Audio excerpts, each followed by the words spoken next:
तो equations of motion है हमारे पास, और ये बेसिकली हमारे पास 3 इक्वेशंस ऑफ मोशन होती हैं बॉडीज की। वो उन बॉडीज के लिए हम इनको यूज करते हैं जो यूनिफॉर्म एक्सेलरेशन के साथ मूव कर रही होती है। यूनिफॉर्म एक्सेलरेशन का मतलब मैंने आपको बताया था कि जब आप बॉडी जो है वो उसकी वेलोसिटी में इक्वल चेंज आए in equal intervals of time. अगर आपने इसकी डेफिनेशन देखनी हो तो आप लोग पीछे जाकर यूनिफॉर्म एक्सेलरेशन के टॉपिक में देख सकते हैं। तो उसके लिए हम कुछ इक्वेशंस बनाते हैं उनकी वेलोसिटी को कैलकुलेट करने के लिए, उनके डिस्टेंस को कैलकुलेट करने के लिए, टाइम को कैलकुलेट करने के लिए, या एक्सेलरेशन को कैलकुलेट करने के लिए।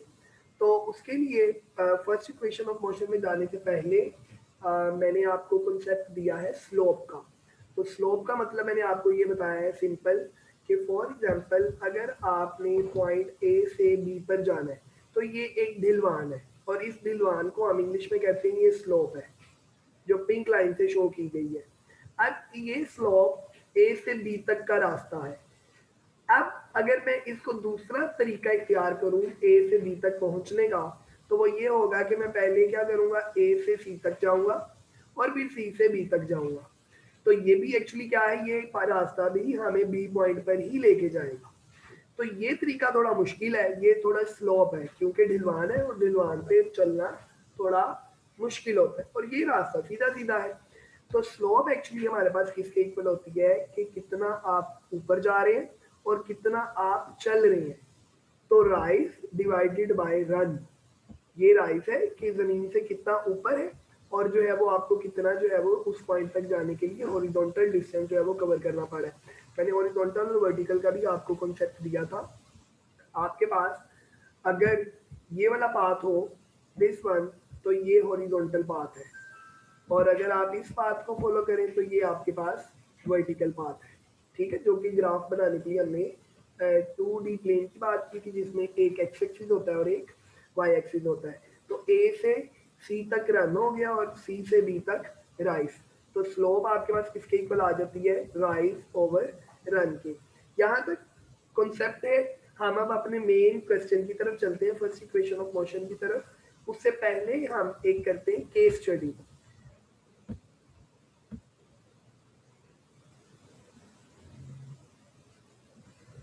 तो यहाँ पे हम हेडिंग दे देते हैं जी, ये आपका क्या है, केस स्टडी।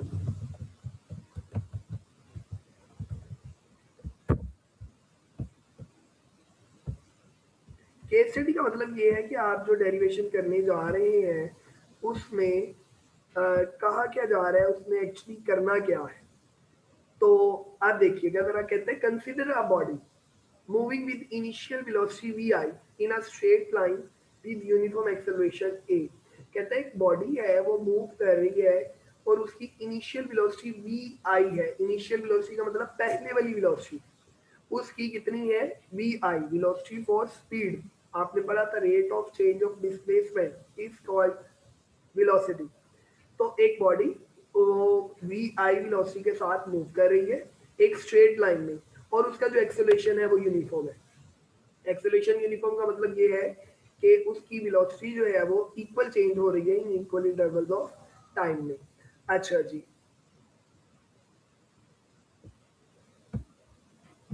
आगे क्या कहता है, its velocity becomes V F.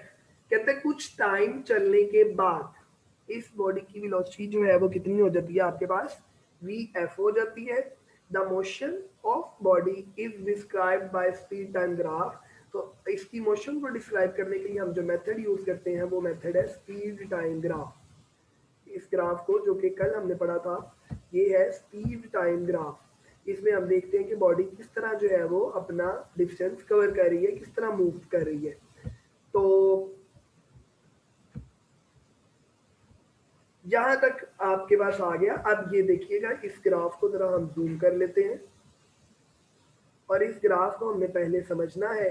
इस ग्राफ में ये देखेंगे जो पिंक लाइन शो है ये हमें ये बता रही है कि बॉडी यहाँ पे ये वाई एक्सिस है, और इस वाई एक्सिस पे उसने ली हुई है स्पीड, और ये एक्स एक्सिस है, इस पे हमने लिया हुआ है टाइम। मैंने आपको बताया था जो इंडिपेंडेंट क्वांटिटी होती है वो ऑलवेज हम कहाँ पे लेते हैं, एक्स एक्सिस पे, और जो डिपेंडेंट है वो लेते हैं हम वाई एक्सिस पे।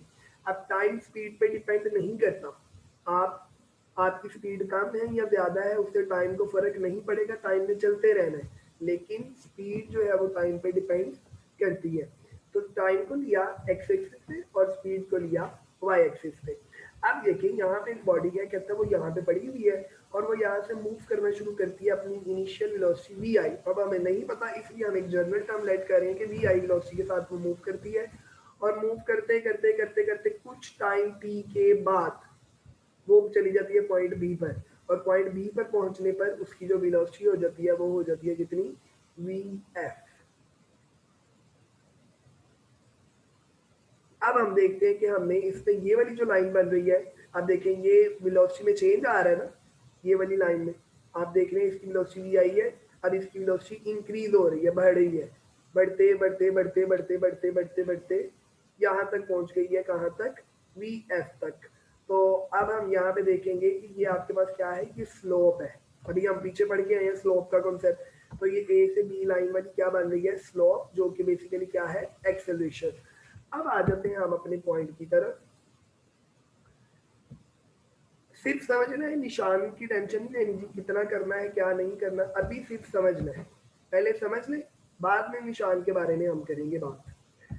Slope of line A B, इस लाइन की स्लोप, इस लाइन की जो स्लोप है वो आपके पास क्या है, ए बी लाइन की स्लोप, वो तो इक्वल है एक्सेलरेशन के। क्यों एक्सेलरेशन के, वो भी हमने देखा, उसकी वेलोसिटी चेंज हो रही है, और rate of change of velocity क्या कहलाता है, एक्सेलरेशन।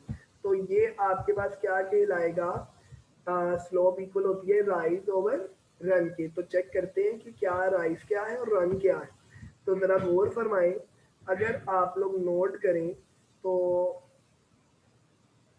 ये वाला जो पोर्शन है बी से सी वाला, ये तो आपके पास राइज हुआ ना, उसी तरह जैसे पीछे डायग्राम में पढ़ा मैंने। और ये वाला जो पोर्शन है ए से सी वाला, ये आपके पास रन हुआ। यानी अगर आपने ए से बी तक जाना है तो एक तरीका ये है, आप ए से इधर आओ सी पर और फिर सी पे चले जाओ बी पर, तो ये राइज, ये रन, तो स्लोप आ गई राइज ओवर रन। तो चेक करें, राइज ये लिखा हुआ बी सी और रन लिखा हुआ ए सी, ठीक हो गया। अब ये जो बी सी की वैल्यू है, इस बी सी की वैल्यू उसने कैसे निकाली है, ये देखें। टोटल डिस्टेंस आपके पास था बी से लेकर डी तक, टोटल डिस्टेंस आपके पास है बी से लेकर कहाँ तक, यहाँ से मैं इसको जरा शो कर रहा हूँ, टोटल है आपके पास बी से लेकर डी तक, ये टोटल है। अगर आप इस टोटल में से ये वाला हिस्सा सी डी, इसको कर दें माइनस, इसको आप काट दें, इसको निकाल दें, अगर आप इसको माइनस कर दें तो बाकी आपके पास क्या बच जाएगा, बाकी बचेगा बी सी। अगर आप टोटल बी डी में से सी डी को माइनस कर दें तो बाकी आपके पास क्या बच जाएगा, बी सी। तो ये भी बात हमें समझ में आ गई। तो हमने क्या किया, इस बी सी की जगह पर, इस बी सी की जगह पर हमने लिख दिया टोटल बी डी, उसमें से माइनस कर दिया सी डी।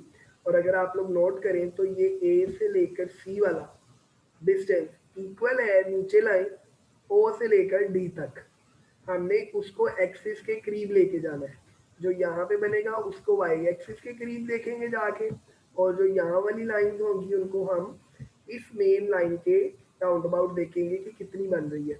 तो ए से लेकर सी तक ये इक्वल है ओ से लेकर डी तक, तो मैंने ए सी की जगह क्या लिख दिया, ओ डी।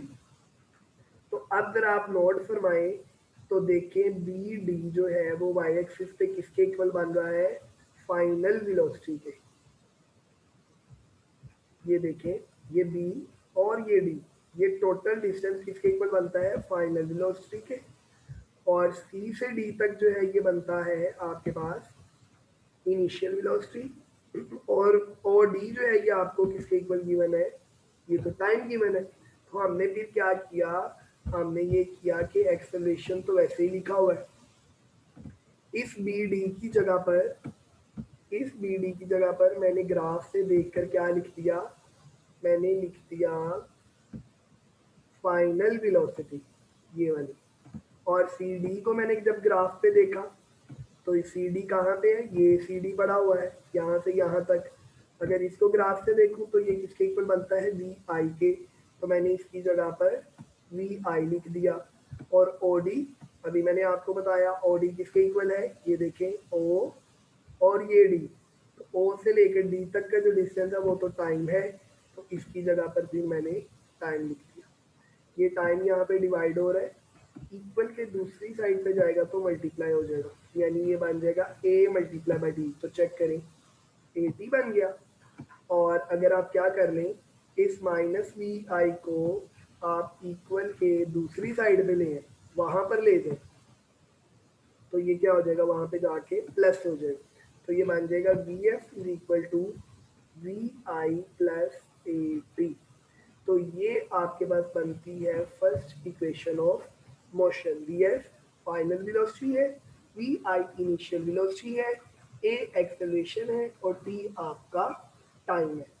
तो दोबारा बता रहा हूँ, एक दफ़ा फिर सुन लें। स्लोप से हमने अपना काम शुरू किया है और हमने स्लोप को देखते हुए ये बताया है कि स्लोप इक्वल है बी सी ओवर ए सी के, राइज ओवर रन के। फिर जब मैंने देखा कि ये जो बी सी की वैल्यू थी, ये अगर आप टोटल जो बी डी बनता है उसमें से ये सी डी निकाल दें तो बी सी बच जाएगा, और ए सी को अगर गौर करें तो वो बनता है ओ डी के बराबर। अब बी डी को जब वाई एक्सिस पे देखा, वाई एक्सिस कौन से वाला, इसके सामने वाला, तो बी डी बनता है फाइनल वेलोसिटी के इक्वल, जो सी डी है वो बनता है इनिशियल वेलोसिटी के इक्वल, और जो ओ डी है वो बनता है टाइम के इक्वल। तो जस्ट ये वैल्यूज पुट की, टाइम डिवाइड था, इक्वल के उधर गया तो मल्टीप्लाई, और फिर ये माइनस वी आई था, इक्वल के दूसरी साइड पे आया तो प्लस। तो V F is equal to V I plus A T is your first equation of motion.